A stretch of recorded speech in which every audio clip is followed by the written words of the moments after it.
Do I have a history that predisposes me to a certain thing? Yes. That just means it's harder for you to do what you need to do, but it is still up to you. The past is over, the future hasn't happened yet, the only time is right now, and the only question is, what are you going to do?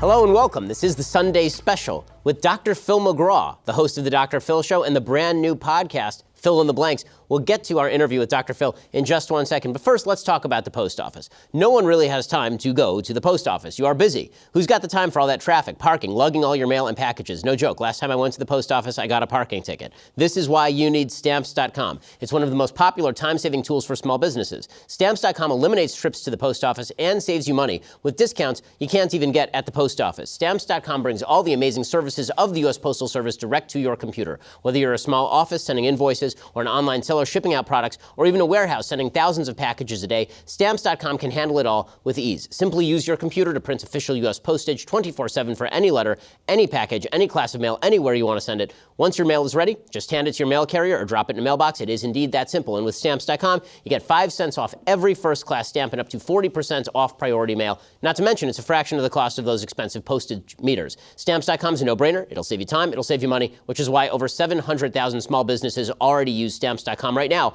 Our listeners get a special offer. It includes a 4-week trial plus free postage and a digital scale. No long-term commitment. Just go to Stamps.com, click on the microphone at the top of the homepage, and type in Shapiro. That's Stamps.com. Click on that mic at the top of the homepage. Type in Shapiro for the special deal. Well, Dr. Phil, thanks so much for stopping by. Not sure why you're slumming it with us, but I'm glad you made it. Listen, nice digs you got here. Appreciate it, and you're a solid liar. Yeah, I can only tell because I've been watching your show and you've told me how to spot a liar. So. See, I need to stop doing that. People can pick it out now. It's dangerous. So let's start from the very beginning. For folks who don't know your story, how did you become the Dr. Phil that is a household name? Everybody knows who you are. How did you go from point A to point B? Well, Oprah has a big part of this. There would be no Dr. Phil without Oprah, of course. And I was working as a trial consultant.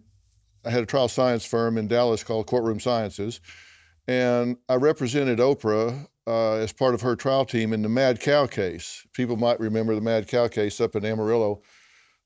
She was sued by the cattle growers. People think it's a bunch of ranchers. Not a bunch of ranchers, a bunch of cattle growers. I mean, these are with 100,000 cows in a feedlot.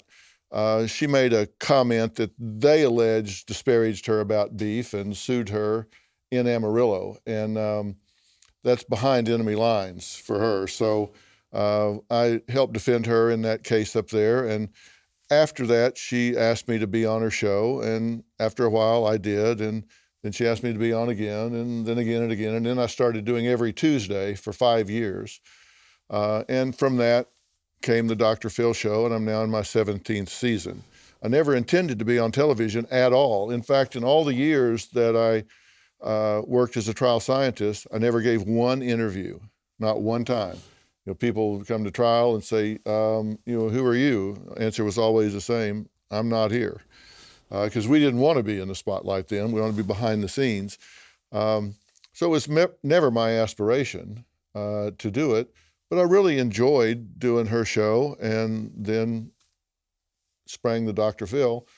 And now, as I say, we're in our 17th season, coming up on 3,000 shows and 20,000 guests, and here we are. So, well, one of the things that obviously you're famous for is your ability to read other human beings. And a lot of your show is the personal interaction that you have with other folks. How accurate do you think that people can actually be just by talking to folks about assessing where they're coming from, whether they're lying, that sort of thing? Well, when you really sit down and focus on somebody, and particularly the people that I work with, I think they really come in wanting me to know the truth. And we really manage people's expectations. First off, I don't work with anybody that doesn't want to work with me. I mean, I don't stop cars out on Sunset and say, you look like you need help, get out.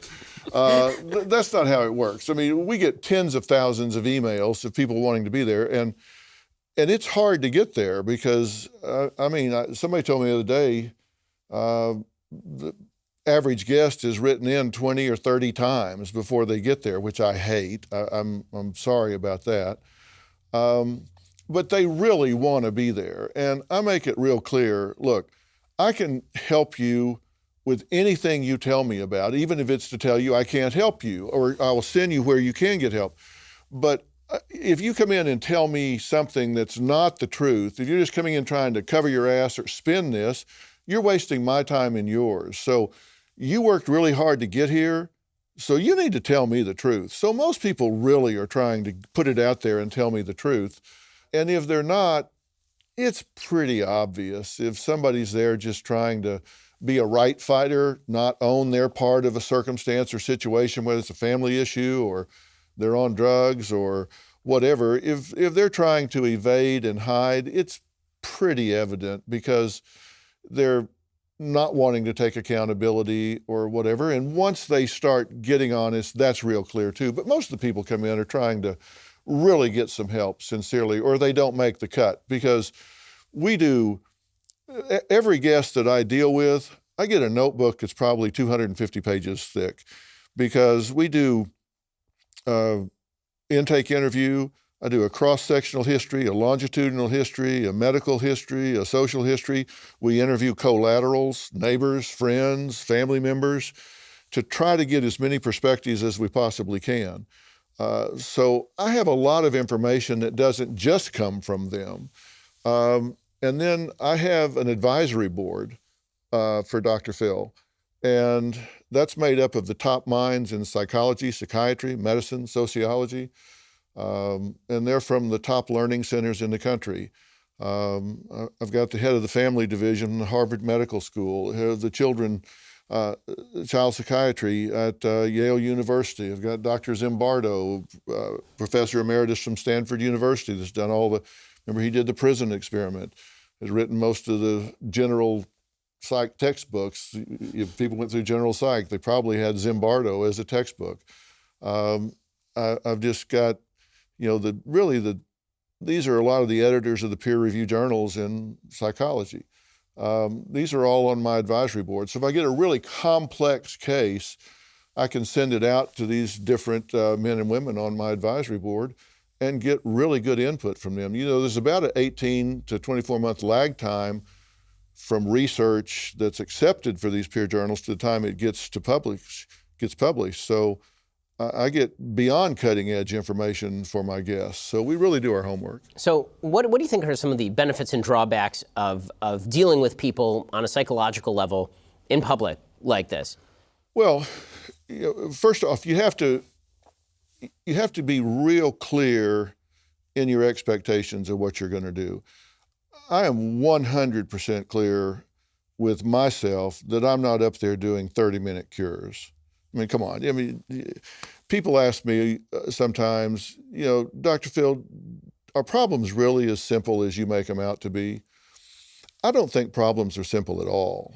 In fact, I think problems are often very complex. But I think the solutions are often very simple. You can have a complex problem that maybe is generational through someone's family history, or it may be a problem of comorbidity where there's drugs, and then there are psychological issues, and then familial issues. There are lots of things that are feeding in to define a problem that's multifaceted. But the solution to that problem may be very simple, such as stop doing drugs, get the toxic people out of your life, hit the reset button and start behaving your way to success, and I'm going to give you the resources to do that. I'm going to get you a life coach. I'm going to get you a rehab center to get you detoxed from these drugs with medical supervision. And we're going to bring a family counselor in to start redefining what you call a family dynamic. So, after 17 years, I've got a network of resources. We've just passed $30 million in aftercare resources that we share with our guests off camera, away from the show, where they actually do the work. So I don't think I'm solving these people's problems. Sometimes we do. Sometimes it's very simple.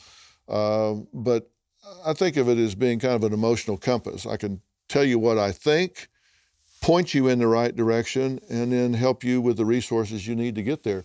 And every guest is a teaching tool. So like you might come on the show and be a real hammerhead, just as an example, just as an example.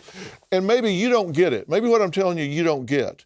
But sometimes the hardest, most hard-headed guests are the best teaching tools, because then I'll get thousands of letters and they'll say, oh my God, what a hardhead. He didn't get it, but I did. I heard him saying things I've said before, and I will never say that again. Oh my God. So they're great teaching tools, even though they don't get it. So, and is it a problem doing it in public for some people? If so, they wouldn't be there. I mean, they choose to come, and there's a certain percent of the people that are just exhibitionistic in their personality. I mean, let's just face it. They want the attention. They want to do it in front of a camera. We have a narcissistic society. Some people just want to be in the spotlight. And then there's a percentage of the people that they just uniquely want my perspective. They think I'm tired of going to a psychologist that pats me on the hand and says it's going to be okay, and how's that make you feel? They want somebody that puts verbs in their sentences and cuts to the chase. So they come because they uniquely feel like I've been in their living room every day for 15 years. They trust me and want to know my point of view. And then there are some people that are there because their spouse grabbed them by the ear and said, get your ass down here or I'm leaving. So they're captive audience. So they come from all walks of life. And it seems like a lot of your brand and a lot of your popularity is linked to the fact that you're a very big advocate of personal responsibility. From the shows that I've seen, a lot of what happens, people come in, they don't want to take responsibility for what's going on in their life. They don't want to take responsibility for their choices, and you kind of tell them that they need to take responsibility for those choices. Do you think has that been successful typically? I mean, it sounds like you have follow-up resources. And also, have you gotten blowback for pushing that hard on sort of the personal responsibility angle? Well, look, I don't make the rules. I'm just telling them what they are. I mean, look, there are some things that I'm one of those people that believes old sayings get to be old sayings because they're profound. Like a stitch in time saves nine, I mean, these things stick around generation to generation to generation because they apply. And I have certain rules, like you just don't reward bad behavior. I mean, Lassie can figure this out. You don't need to come to me for that, but sometimes they're so close to it, they do. You don't reward bad behavior. If somebody comes in and they says, I got a 30-year-old son that's on drugs, he's living in my house, he's telling me he won't clean up his room, and I can't get him to do what I need him to do. Well, why are you letting him live with you? Why are you buying him a new cell phone? Why are you paying all of his car payment and insurance? And he's calling you I mean, to me, that just seems simple. You're rewarding bad behavior, and then you're asking me why he does it. Why wouldn't he do it? You're requiring nothing of him. So, of course, he's going to do that. Some words get so overused they lose their meaning, like enabling. You say, oh, well, you're an enabler. People don't really stop and think what that really means. It's used so much it loses its meaning. Enable means I'm making it possible for him to do what he's doing. And if I stop making it easy for him to do what he's doing, then, again, old saying, necessity is the mother of invention. If he has to find a new way to live, then he'll find a new way to live. I mean, so I think sometimes when I'll set a parent down and say, look, let's face it, you're doing what you're doing to make yourself feel better, not to make your addict child healthier, because it's not making your addict child healthier. You're actually doing this so you're not anxious about them being on the street. So don't kid yourself, you're doing this to help them. You're doing this so you don't lay awake at night. You would rather enable them and have them high in their bedroom than worry about them being on the street. So you're doing this for you, not them. You're being selfish, and you're crippling them at their expense to make yourself feel better. Now, they don't want to hear that, but is there any other way to see it? And so I tell them the truth. And usually, once they wrap their head around that, then they say, I never thought of it that way, and they change what they're doing. Well, in just a second, I want to ask you about how that kind of personal responsibility ethos meshes with a society that may be promoting the idea that we are all sort of subject to forces beyond our own control. But first, when the founders crafted the Constitution, the very first thing they did was to make sacred the rights of the individual to share ideas without limitation by the government. The second thing they enumerated was the right of the population to protect that speech and their own persons with force. You know how strongly I believe in these principles. I'm a gun owner. Owning a rifle is an awesome responsibility, and building rifles is no different. BCM, Bravo Company Manufacturing, they were started in a garage by a Marine veteran more than 2 decades ago to build a professional-grade product that meets combat standards. BCM believes the same level of protection should be provided to every American, regardless of whether they are a private citizen or a professional. BCM is not a sporting arms company. They design, engineer, and manufacture life-saving equipment. They assume that every rifle leaving their shop will be used in a life or death situation by a responsible citizen, a law enforcement officer, or a soldier overseas. Every component of a BCM rifle is hand-assembled and tested by Americans to a life-saving standard. BCM works with leading instructors of marksmanship from top levels of America's special ops forces who can teach the skills necessary to defend yourself, your family, or others. To learn more about Bravo Company Manufacturing, head on over to BravoCompanyMFG.com. You can discover more about their products, special offers, and upcoming news. That is BravoCompanyMFG.com. Need more convincing? Find out even more about BCM and the awesome people who make their products at youtube.com/BravoCompanyUSA. So I want to ask you a little bit about the kind of, I know you don't talk politics very much. Your show is apolitical, but I'm not sure this is really a political question as much as it is a societal values question and may have some political ramifications. It seems like we live in a time where a lot of folks want to blame their personal behavior on forces beyond their control. They want to say that choices that are obviously within their control are obviously not within their control, that they're the result of historical forces or forces out there in the ether or institutional pressures or all the rest. Do you see that conflict right now in the country between sort of an ethos of personal responsibility and a system of thought that says that you're really a victim of circumstance? I do, but I don't think that it is all or none. And I look at it that way. I could use genetics as a good example. My father was a bad alcoholic. I mean, really bad alcoholic. I mean,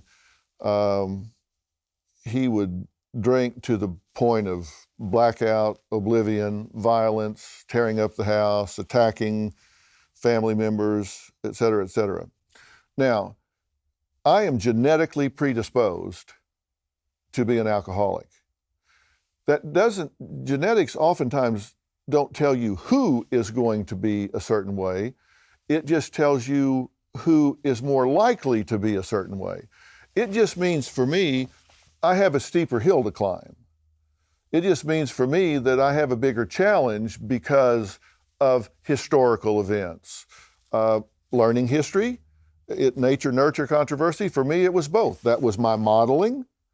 From the most powerful role model in my life, which was my father. Genetics, because my father had the gene and passed it on to me. So do I have a history that predisposes me to a certain thing? Yes. The choice is still mine. I still have to make that choice, and I can still make the choice. I haven't had a drink in over 50 years. I made the choice. Was it harder for me to make than somebody that wasn't genetically predisposed? Yes, it was harder for me, but I still have to make it. And if you have a historical precedent that puts you at a disadvantage, okay, I can understand that argument. That just means it's harder for you to do what you need to do, but it is still up to you, because you can't, not even God can change what has happened. The past is over, the future hasn't happened yet, the only time is right now, and the only question is, what are you going to do? And I'll say that, I said this yesterday. There was a young woman that I was working with that had been sexually molested. And she was feeling really guilty and damaged by it. And I said to her, let me be clear, you have zero accountability for what happened to you when you were 8 and 9 years old. Zero. Don't feel guilty. I don't even care if you think back and think, I actually enjoyed it sometimes. And so you're thinking, that makes me different. I feel guilty. You have zero accountability for what happened to you when you were 8 or 9. You have 100% accountability for what you do about it now. As an adult, you are responsible for what you do about it. Is it fair that you have to be responsible for it now, that you have to overcome that? No, it's not fair. It just is. I'm sorry that you have to deal with that, but you do, and nobody can fix it but you. Zero accountability then, 100% accountability now. And so, yeah, I think there is a problem that people don't want that to be the case, but it is the case. It's not up to me to say that. It just is. I'm sorry, that just is. So in the field of politics, there's a tendency for politicians to portray people's problems as the result of vast impersonal forces of which they are the victims. And I wonder if there's a tendency in the field of psychology to paint people as the victims of their own biology too much, to pathologize evil, to essentially suggest that decisions are not your own. So to take an example, there's been a lot of controversy over the last few weeks over this documentary about Michael Jackson, who was allegedly a child molester, and there are several, now I guess 4 different kids who have come forward, now adults, saying that he molested them when they were children. And there's an article by Dahlia Lithwick over at Slate that was kind of interesting, in which she said, are we going to treat this as a sickness, or are we going to treat this as though it's an evil? In other words, is Michael Jackson an evil man, or was he a man who was suffering from some sort of biological sickness? Where do you come down when it comes to determining that balance in terms of personal responsibility versus maybe genetic drive to do something that we think is evil or immoral? Well, I can't speak to the Michael Jackson situation because I don't know the facts of that situation, but let's talk hypothetically. When you go into psychology, it's just like as an undergraduate, you have to pick an area of specialization. And for me, it was clinical.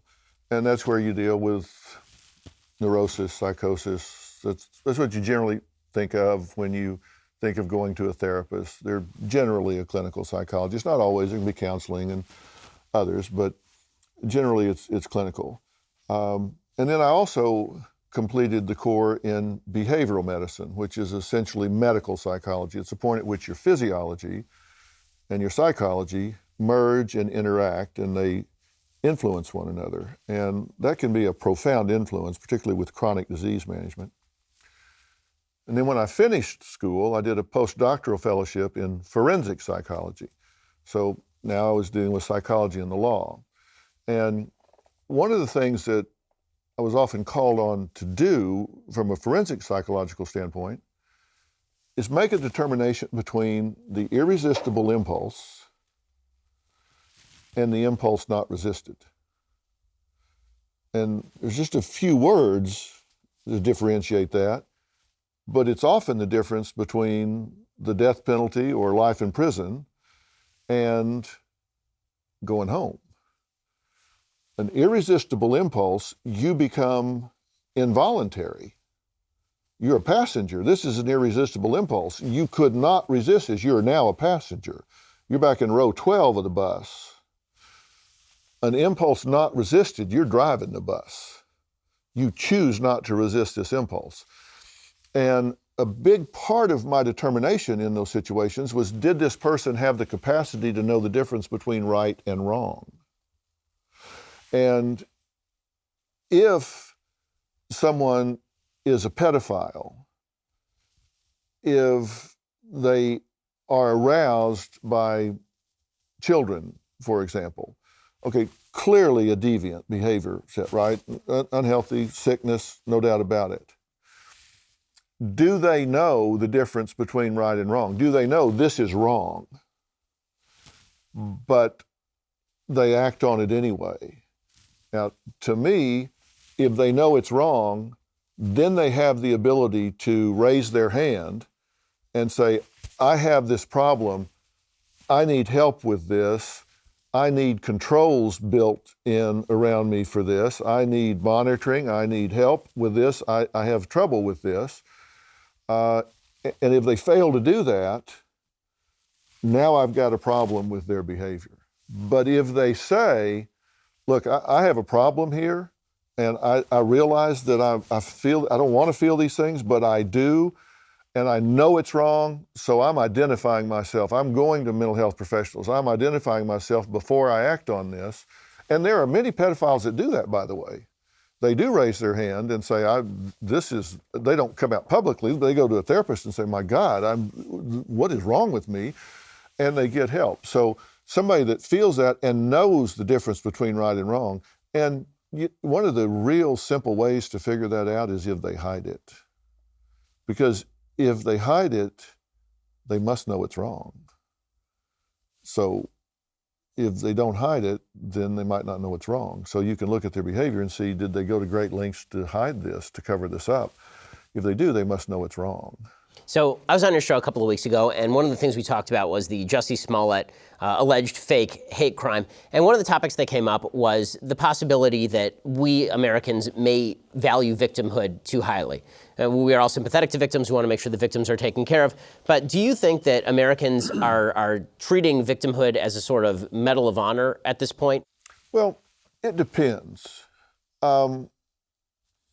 If someone is truly in an imbalance of power and they are exploited, I have great compassion for that person.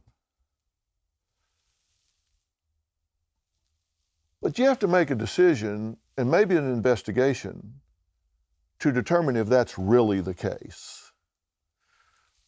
Or are they laying down in front of the bus? They could both get run over. But did one of them go lay down in front of the bus? or was one sitting in a cafe and the bus came over the curb and ran over them? They both got run over by the bus, but is there a difference? And to me, there is a difference. It's a difference between being a victim and a volunteer. There are victims that, despite their best efforts, they are exploited.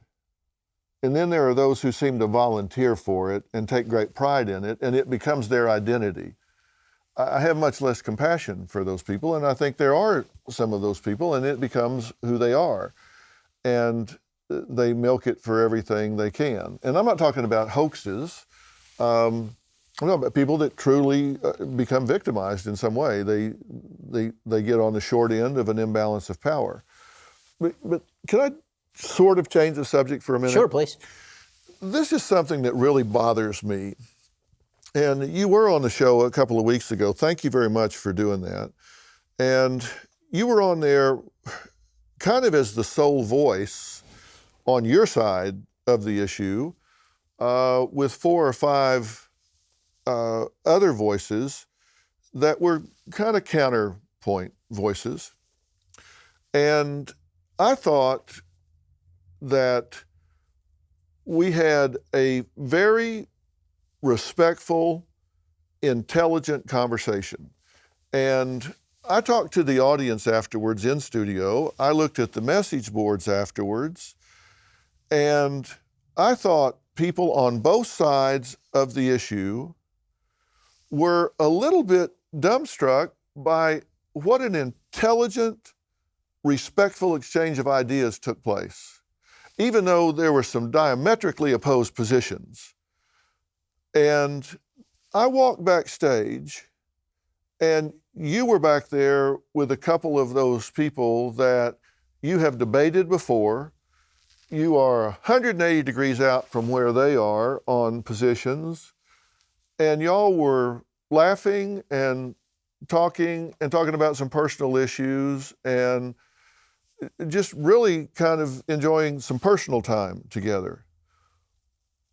What has happened that doesn't happen anymore? You were on different sides of issues about as diametrically opposed as you can get. You said your piece respectfully. You didn't interrupt anybody. They didn't interrupt you. Everybody, it was a good conversation, and then y'all were backstage treating each other like decent human beings. What happened to that? Why doesn't that happen anymore? It happened, you guys did it.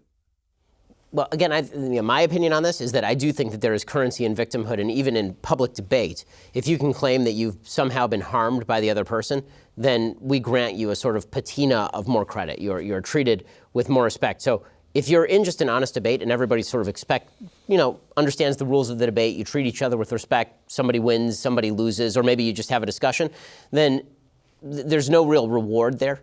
But politically speaking, I think we live in a time where if you can claim that someone was mean to you on stage, or you claim that you were offended by somebody, that there is real currency in that. I was pointing this out with regard to, for example, the Vice President, Mike Pence, and Joe Biden, the former Vice President. So a couple of weeks ago, Joe Biden did a speech in Nebraska where he suggested that Mike Pence was a decent guy. And he was immediately hit by a wave of people who said, well, Mike Pence isn't a decent guy. He disagrees with me on some LGBT issues. This would be Cynthia Nixon, the former gubernatorial candidate in New York. And Joe Biden then backed down. And then he said, well, I guess Mike Pence isn't a decent guy because we disagree on those issues. Again, I think that the reason that he did that is not because he doesn't actually think Pence is a decent guy. He knows Pence. I think that he probably thinks Pence is a decent guy. But if you can pretend that there is a lack of character on the other side, it allows you to avoid having the kind of productive discussions that bring unity. And there's a lot of money to be made and a lot of political hay to be made in the polarization rather than in the reasonable discussion, I think. Well, here's what I think about that, since you ask. You were going to ask, I can tell. I don't drink or smoke dope or take drugs. I never have because of my, as I said, I made it, everybody makes decisions in their lives, like what are we going to have for lunch today, where we're going to go on vacation. But then there's another level of decision we make, and I call those life decisions. Life decisions you make one time, and that's it. That's it for your life. Like, you make a decision, you're not going to steal. Like, so you make that decision maybe in the third grade, and your parents tell you, or you get caught stealing or something, and then, so you decide you're not going to do that anymore. And that's a life decision. I'm not going to steal. So you don't wake up in the morning when you're 30 years old and say, oh man, I'm in a rush and I'm short on cash. Do I want to go by the ATM or knock over that 7-Eleven? You don't have that debate because you've made a life decision. I don't steal. So you're going to go by the ATM. You're not going to rob the 7-Eleven. And so we make life decisions. I made a life decision early on that I wasn't going to drink or do drugs because of what I'd seen it do to my dad, who I thought was a really good, hardworking man. I saw what it did to him. I don't have any problem with people who do in moderation. But one of my best friends is Ron White, the blue-collar comedian.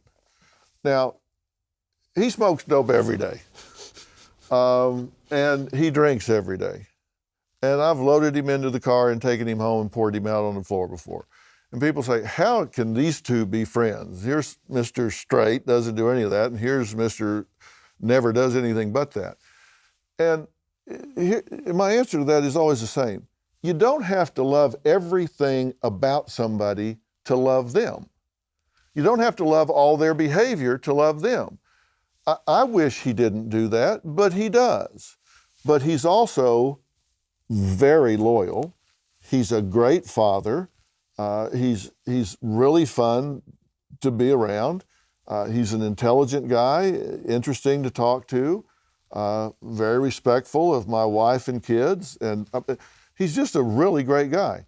I don't like this about him, but you don't have to like everything about somebody to like them. So why can they not have a difference of opinion on an issue and you still recognize they have many redeeming qualities? If I had a brain tumor and the surgeon that was coming in to save my life had different political views, but this was the guy that could save my life, would I go, no, don't take this tumor out of my head. I don't like what you believe politically. Hell no, fix me. I just don't understand the intolerance that we now seem to have for each other instead of recognizing that we can differ on issues and still recognize that there's redeeming qualities in each other. And I don't say that politically. I say it to both sides of the aisle. I just don't understand. It didn't seem to used to be that way. Well, actually, I want to ask you about that in just one second. But first, getting life insurance can feel like assembling the world's worst jigsaw puzzle. It is confusing, it takes forever, and when you're finally done, it doesn't even look cool. But if you have a mortgage, kids, anyone who depends on your income, it's a puzzle you need to solve, and Policy Genius can help you do it. Policy Genius is the easy way to get life insurance. In just 2 minutes, you can compare quotes from top insurers and find the best policy for you. When you apply online, the advisors at Policy Genius will handle all the red tape. They'll even negotiate your rate with the insurance company. No commission sales agents, no hidden hidden fees, just helpful advice and personalized service. Policy Genius doesn't just make life insurance easy. They also make it easy to find the right home insurance, auto insurance, disability insurance. They are your one-stop shop for financial protection. So, if you find life insurance puzzling, head on over to PolicyGenius.com. In 2 minutes, you can compare quotes, find the right policy, save up to 40% doing it. Policy Genius is the easy way to compare and buy life insurance. Be an adult. I know you don't want to think about death or life insurance. You should think about it. You should get it. The best way to do it, go over to Policy Genius, the easy way to compare and buy life insurance. Go check them out right now at PolicyGenius.com. So I want to ask you about that. You know, you talk about how you can love people without loving everything about them, and obviously that's true. There are really two questions I want to ask about. The first one is, in order to love a person, does there have to be at least some sense of shared values? Meaning that, you know, how much do you have to love about the person in order for it to be over the tipping point? Like, I'm not going to love somebody from Al-Qaeda or the Taliban, obviously. I'm not going to love neo-Nazis. It's going to be very difficult for me to love those people. And it's not just a political disagreement. There are root values that are in disagreement. What root values do you think that people need to share in order for there to be a bedrock for love to grow? Well, I think that you've just identified it. It's root values. I mean, I'm not going to hang out with Hitler because he plays a hell of a game of golf. I could give a shit about his game of golf, right? I mean, everything about him is offensive to my sensibilities. So that is overwhelmingly, we are just different people with different core values. And that's not what I'm talking about. If you're talking about somebody from Al-Qaeda, if you're talking about somebody that is a child molester, and just everything they stand for is offensive to your sensibilities, the gap is too wide. You can't get a bridge to span that. But that's generally not the case. If you sit down with people, you know, for example, if I'm negotiating with people, whether it's a business deal I'm negotiating, or if I'm trying to broker a peace between a couple that is really at odds with each other and on the brink of divorce, I always do the same thing. I say, first, let's talk about what we agree about. Now, I know you came here to resolve your differences, but first, I want to make a list of what we agree about. Because if we do that, we might just find that what we disagree about is less than we realize. So let's talk about what we agree about. And we make that list. And if that list is really small, then maybe that gap is too wide. But if that list is made up of those root values and core values, like, you know, we both want our children to do well. You know, we both love these kids. We both want certain things. You have a good list of root values. And then you look at what we disagree about and you realize, well, maybe we have different currencies here. Maybe I can give you more of what you want and you give me more of what I want because you value something more than I do and I value something more than you do. I'm willing, this is a 1 for me and a 10 for you. I can give you that, and that's a 2 for you and a 10 for me, so it's an easy give for you, but a big get for me. If you get people where they're looking for ways to come together instead of looking for ways to come apart, then you can begin to make some headway. And that's all I'm saying. We don't seem to have a dialogue anymore. Well, and I think that's what I'm getting to is I think that the incentive structure is aligned so much right now politically for people to make gains with their own side by drawing distinction. So you're saying that, you know, you draw points of unity and that's how you get together. But politics isn't about how you draw together. Politics, right now at least, is about how you draw distinction with the other side so that you convince people to come to your side. And the easiest way to do that is to attack them on a character level, not on a policy level. If you admit that the other side is basically good-hearted, has good intentions, that they mainly want good things, even if we disagree about how to get there, well, then people might side with that person. But if you say that that person is a racist, sexist, bigot, homophobe, if you say that person is a Nazi, if you say that person has no tolerance, then it's a lot easier to get people to side with you. After all, what are they going to do? Side with this person who you just characterized as Hitler? So it's an easy political game. It's one I really object to in a strong way. But I think that's the easiest political currency out there right now. Yeah, and what I really find offensive is when you see people backstage that treat each other with dignity and respect and then walk out on stage and put on a completely different persona, that is really hypocritical and disingenuous to me. Now I don't trust either one of them. Yeah, totally agree with that. So I want to ask you about changing people. So, that's sort of the second question is, you're talking about shared values. Is there, you've said before that you think people change, but does that mean that you can change them, or does it have to be an internally driven thing? Because so much of politics and life is about determining whether you ought to accept someone for the flaws that they have, or whether you ought to expend effort in the attempt to change them. So take, for example, your friend. Was there a certain point where you said, you know what, I've given him the lecture 20 times about not drinking and not doing drugs. He's not doing it. I can either take him as he is or I can leave him. When do you make that call as to whether somebody is changeable or not? Well, I think when you disagree, the goal needs to be that you're heard and understood, not that you win. And certainly, I think that's true at a personal level. If you're in a relationship, certainly if it's a husband and wife, and your goal is to win, what does that mean? That means that your partner is now a loser. And when people lose, how do they feel? They feel like a loser. They feel like they lost. Do you want your husband or wife to feel like a loser? Why would you want that? If instead you say, look, all right, my goal here is I want you to hear me. I want you to understand me. And then I'll shut up. And across time, if you prove to be sensitive to that and you try to find some middle ground with me and I try to find some middle ground with you, then this relationship is going to have a long-term history.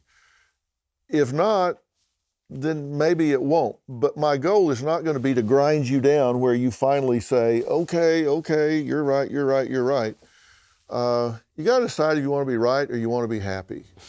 And being right comes with a lot of resentment from those that you've proven wrong. And that doesn't seem to advance personal agendas or political agendas. Well, I mean, and that's really the question is there a difference between personal interactions and political interactions, in the sense that when it comes to political interactions, there is an actual result that is apart from the two sides, meaning that there will be a law, for example, or there will be a public policy that at the end of the day is promulgated. I mean, in my marriage, my goal is to preserve the marriage because I married a person with whom I share values. The marriage is more important than anything else that is on the table, and that means that I'm willing to subsume fact in favor of feeling when it comes to my wife. This is true with my parents and my siblings. But when it comes to politics, where you're determining the rules that govern a society or how we ought to see reality itself in some cases, what should be the mix there between facts and feelings?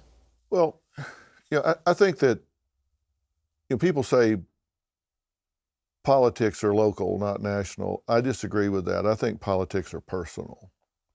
I don't think they're local. I think they're personal. Now, people can deny that, but I think people sit down and say, what's in this for me? How's this going to affect my family? How's this going to affect me? Whether it's a law about taxes or whatever, if something's going to change the mix of the community or it's going to change laws about how long you work or retirement or taxation, whatever. People may not want to say it, but I think they look at it and say, how's this going to affect me? And so I think it gets down very much like a relationship. I think they look at it in terms of its personal impact. And once they decide that they can live with whatever that outcome is, then they start to think about others. It's survival, then it's actualization. Then you got to survive first, and then you can start caring for others and taking care of them. And I'm not saying that people don't have genuine empathy and concern for others, but I guess the thing that I would really want people to do, I believe knowledge is power. I think knowing the true, unspun facts of a situation are critically important. And I'm just not sure that many people have access to that. in this day and time. I don't know where to get unspun news today. I don't know where to get it. Yeah, I'm not sure that it's even possible. I mean, I think there are people who are striving for it, but I think everybody has their own cognitive biases that act themselves out in real time, and no matter how we discuss the issues. When it comes to the difference between personal and political, I'll give you an example of where I think that, for example, there's a gap. So on the issue of transgenderism, I've been very outspoken. I think that a biological man is a biological man. I think a biological woman is a biological woman. There are people who are intersex, but that does not obviate the categories of male and female. I do not think that a man can become a woman or a woman can become a man. And if a man wants to identify as a woman, I think that that is factually incorrect. My view of that is that that's a mental disorder. Now, if I'm at dinner with a person who is transgender, I will call them by their preferred pronoun, because what's the point in offending the person? The person's still a person. I wouldn't go out of my way to insult somebody who I'm at dinner with. But if I'm speaking publicly about Caitlyn Jenner, for example, I will say that Caitlyn Jenner is a man, and I will call him by his biological pronouns. The reason for that is because in the dinner situation, my target audience is the person with whom I'm speaking. That's the person with whom I'm forming a relationship. In the political world, the target audience is not Caitlyn Jenner. I'm not speaking to Caitlyn Jenner. I'm speaking to the audience writ large about a scientific issue that has some ramifications for public policy. I'm not sure how to bridge that gap when people suggest that we ought to discuss public policy as though it were personal. We should pretend that scientific facts don't exist in order to not offend, for example. Well, I think what you're talking about is the difference between being genuine and being brutally honest. There is a time and a place for everything. And the time and the place for you to air your scientific-based political agenda doesn't have to be at dinner. I mean, there's a time where that fits, and there's a time where you're in that mode and you can say what you want. But is that appropriate at dinner? And if you feel uncomfortable with not being consistent with your scientific belief, then don't get in that situation. But it's kind of like my wife tells me at home, don't you Dr. Phil me. You do that at home, don't you? You do that up there, don't you do that here? There's a time and a place for everything, and I think you've chosen very well to say, I'm not going to be offensive to this person's belief system here, but you put me in a public forum and ask me to take a position, I'm going to be true to my belief system here. But that doesn't mean I have to be offensive to this person's belief system there. So in a second, I want to ask you about your religious worldview, because religion is obviously a great part of how people become happy in certain social science studies. I want to ask you what your factors are for happiness. How do you become a happy person, and does religion play a part in that? But first, let's talk about your emergency food storage. Wise Company, freeze-dried food. It's easy to prepare. It can be stored for up to 25 years. You're going to have the peace of mind that comes with being prepared with food in case of an emergency. There are lots of types of emergencies for which you might need freeze-dried emergency food: hurricanes, tornadoes, earthquakes, floods, wildfires, power outages, job loss. Wise Company takes an innovative approach in providing dependable, simple, affordable, freeze-dried food for emergency preparedness and outdoor use. When government resources are strained, it could be days, if not weeks, before you can get to fresh food and water. You can't rely on somebody else. You have to rely on yourself. This week, my listeners can get any Wise emergency or outdoor food product at an extra 25% off the lowest marked price at wisefoodstorage.com/Shapiro. Plus, shipping is free. Wise has a 90-day, no questions asked return policy, so there's no risk in taking the initiative to get yourself and your family more prepared today.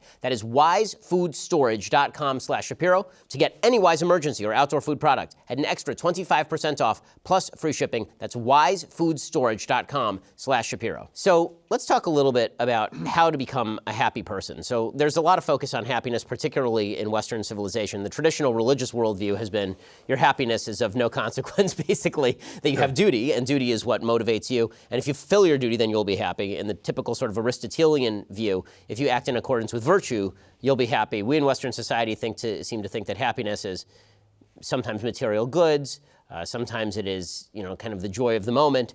How do you define happiness, and what should we be aiming for?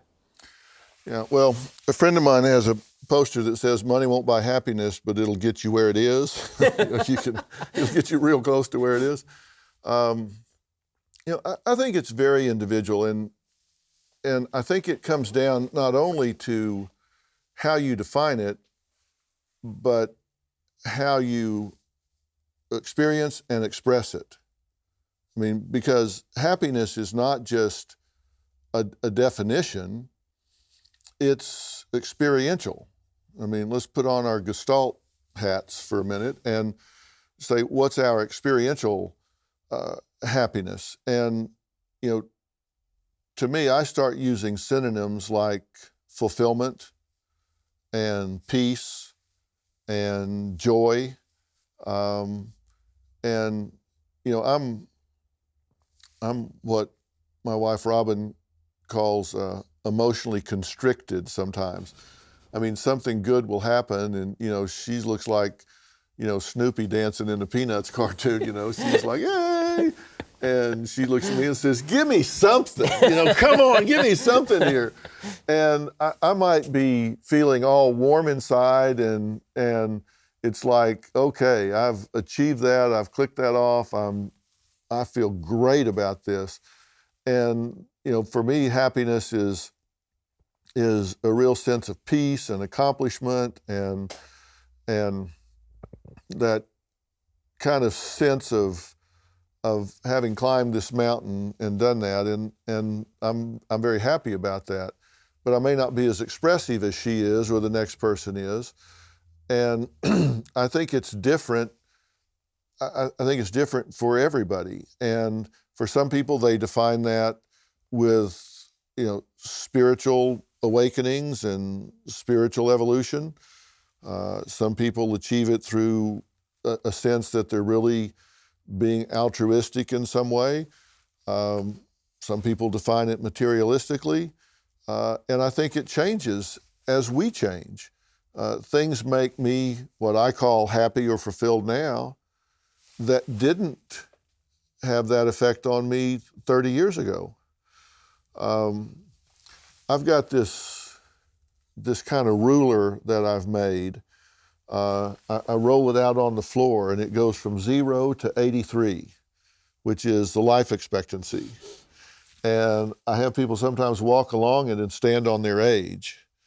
And when I walk along it and stand on my age and look over my shoulder, there's a whole lot of white behind me and not very much ahead of me.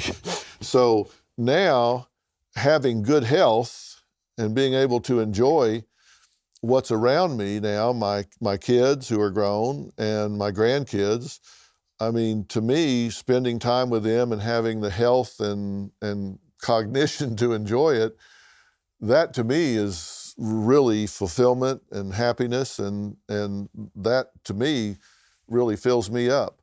30 years ago, I took most of that for granted, so it didn't have an effect on me. So I think it changes across time. And I know now one of the things that gives me the most fulfillment is I love giving a voice to people that don't have it. So if I'm working with a story on Dr. Phil that has children caught in the crossfire in a custody battle or something, and they're just being torn apart and used as a rope in a tug of war, and I could come in and stop that and get these kids out of this crossfire and give them the voice they don't have, I might go home tired that night, but it's a good tired. I feel good about what I've done. This was a good thing, and if millions of people watch that and a percentage of them won't do that because they saw the pain in these kids' eyes, and I realize I've impacted those people, then that's a good tired at the end of the day, and that's a joy for me. So, sometimes it's tied to achievement, sometimes it's tied to something else, but I think it has a lot to do with peace and fulfillment. So I want to ask you about something that seems to be making a lot of people deeply unhappy, and that is social media. Do you think that social media is a net benefit or a net detriment to human beings? Were we ready for this machine that we created for ourselves? And I'm talking from the perspective of someone who's extraordinarily active on Facebook and Instagram and Twitter and all the rest, but the science tends to suggest that this stuff may not be particularly good for us. Where do you come down on the social media? Well, I think we have to, it's here, so where I come down on it is deal with it because it's here. here's what I think. And when I started Dr. Phil, the first text message had not been sent. There was no Twitter, there was no Facebook, there were no smartphones. So I'm dealing with things now that didn't even exist when I started. But I'm also dealing with kids who used to come home and their mother said, sit down, you can't talk right now, Dr. Phil's on. Now they're coming on to the show and their kids are saying, hey, can't talk right now, Dr. Phil's on. And I realize that we have a whole new set of influences on kids, and they have access to information that I didn't have when I was growing up, that's racing them along the evolutionary continuum in terms of relationships and emotion. And they are access to bullies and predators and all that we didn't have to deal with in my generation. If you were getting bullied at school, you went home, it stopped. Now you go home, the cyber bullies just follow you home, and you get online and they're bullying you at home. So it's here, we have to deal with it. I was invited to testify on Capitol Hill on the reauthorization of the Elementary and Secondary Education Act, and they were asking, should they allocate money to the curriculum to deal with cyberbullying? And I was there to say not just yes, but hell yes, because teachers were saying it doesn't happen on campus, so it's not our job. And I was saying, bullshit. It is your job because these are the kids that are doing it and you're watching these kids throughout the day. What we have to start doing is preparing our children to deal with the social media world. Because if we have a generation that grows up with the need to be loved by strangers, we're creating a vulnerable generation that is giving their power away to people they don't even know. If your mood is driven by how many likes a picture you post gets, I've talked to kids that they'll put up a picture and it doesn't get 10% of the likes the last one did, and their moods cycle down. I've talked to parents whose kids were cyberbullied to death. We hate you, go kill yourself.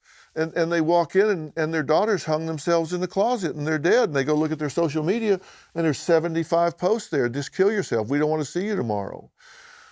We have to prepare our children to realize this is not the World Wide Web, it's the wild, wild web. There's no control, there's no enforcement, there's no accountability. So we have to inoculate our kids so they realize this isn't the real world. These are keyboard bullies. They wouldn't say that to you in the elevator, but they'll say it to you with the anonymity of a keyboard. Do you think that it's starting to bleed over, meaning that, there's always been this sort of feeling on Twitter or Facebook that there's the online world and then there's the real world. And the online world is not real, and when you turn off the computer, life gets better. But what I'm starting to see is that the crudity of the online world is bleeding over into the real world. People are treating each other worse in the real world as a result of them being accustomed to treat each other badly online. I hope not. I mean, I haven't seen any research about that, but I'm seeing it get worse online, and I'm seeing just this last weekend, a few weekends ago, I flew into North Carolina to meet with the family of Shanann Watts, Chris Watts, the family annihilator that killed his wife and two babies, Bella and Cece. You recall that story. He had just given a real confession about what he actually did in killing her and those two children. And the family wanted to sit down and talk, and I went in and sat down and talked with Susan and Frank and Frankie Jr., her brother. And one of the biggest problems they have in their grief right now are the internet trolls. There are trolls that are opening accounts in their daughter's name and sending messages, so they get up and get on the internet and there's a message from their daughter, Shanann. that says, I'm burning in hell, why did you do this to me? Things like that, just to torture them. And trolls accusing them of things and saying they are the real murderers, and all this stuff of people they're just pure, sick, evil people. And that wouldn't happen if there wasn't social media, so that's a real downside to it.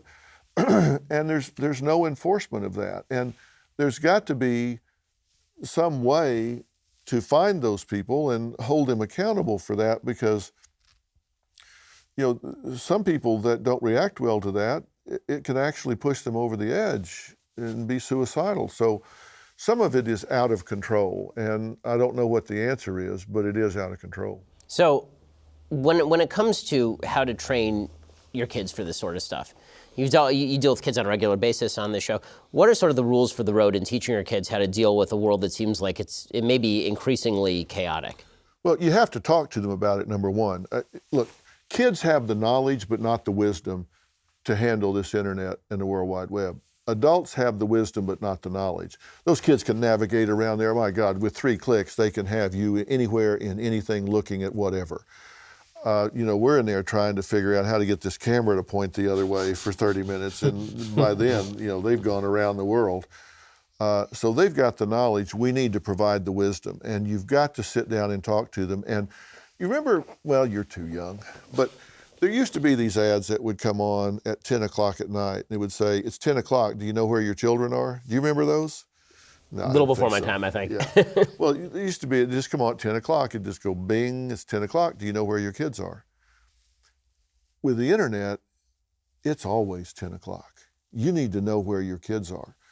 And parents need to find out what platforms their kids are going to.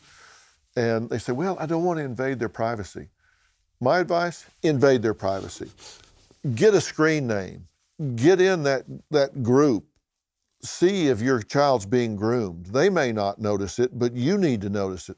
See if somebody's trying to get your daughter out the bedroom window, and she thinks it's another 13-year-old, and it's really a 40-year-old pedophile, predator out there. You need to monitor. You need to know where they're going, and you need to talk to them and show when an article is in the paper about someone being abducted by somebody they met, you need to show them. I'm not trying to make them paranoid or make them think the world is a scary place, but they need to be situationally aware. You need to talk to them about that. And if they become obsessed, then you need to get them to unplug. And if all you ever see is the top of their head and their thumbs are going like this, you need to limit the time that they're on there. And you can put child controls on there, but they'll defeat those before you set them up. You need to limit their time, and you need to know where they're going, and you need to monitor that so you can protect them from themselves and from others. So I have one final question for you. You've done 3,000 shows. I want to ask if there's one particular episode that sticks out to you. But first, if you want to hear Dr. Phil's answer, you have to be a Daily Wire subscriber. To subscribe, head on over to dailywire.com, click subscribe, and you can hear the end of our conversation there. Well, Dr. Phil, thanks so much for stopping by. Folks, you need to check out Dr. Phil's podcast. It's called Fill in the Blanks. Go check it out right now. And of course, everybody watches your show, so I don't even need to plug Dr. Phil. Everyone knows about it. Thanks so much for stopping by. I really appreciate your time. Thanks so much.